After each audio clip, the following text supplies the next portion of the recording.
adds to the Florida-friendly landscape.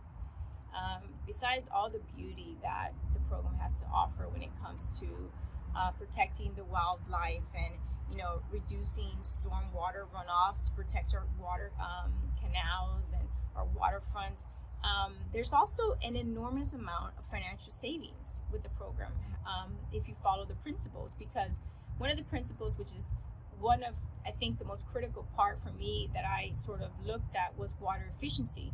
And I'm on an acre property, so I knew that having a sprinkler system was not an option for me. It would have been very expensive, and I just don't see any benefit in watering my grass.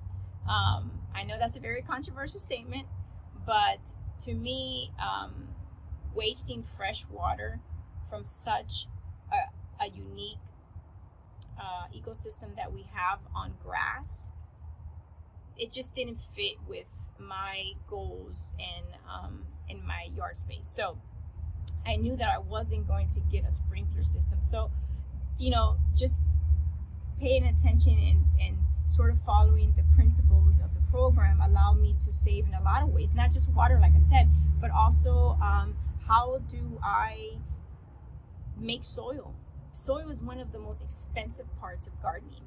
Really good soil, and I'm talking about compost, things that that are soil that is being sold by really reputable and sort of honest suppliers, but it's very expensive. So even keeping my yard waste was a critical part of me saving money, because I knew that the yard waste turned into compost with time.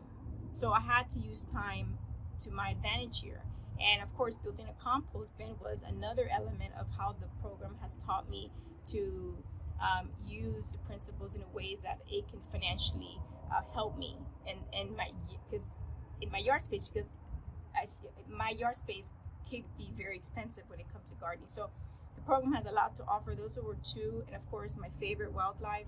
So I want to see all animals and insects and bugs come visit me. So I cater to them, and that principle allowed me to appreciate everything I see in my space, even if it's what people will call a pest. I think the word pest should never be used, because I do believe that everything has a purpose. So that word I've completely eliminated from my vocabulary for my garden space, because we got to stop killing things. Even if they're destroying, we got to figure out why they're there and do a little more research. But I do say that the program allowed me and exposed me to many other ways of how to financially save.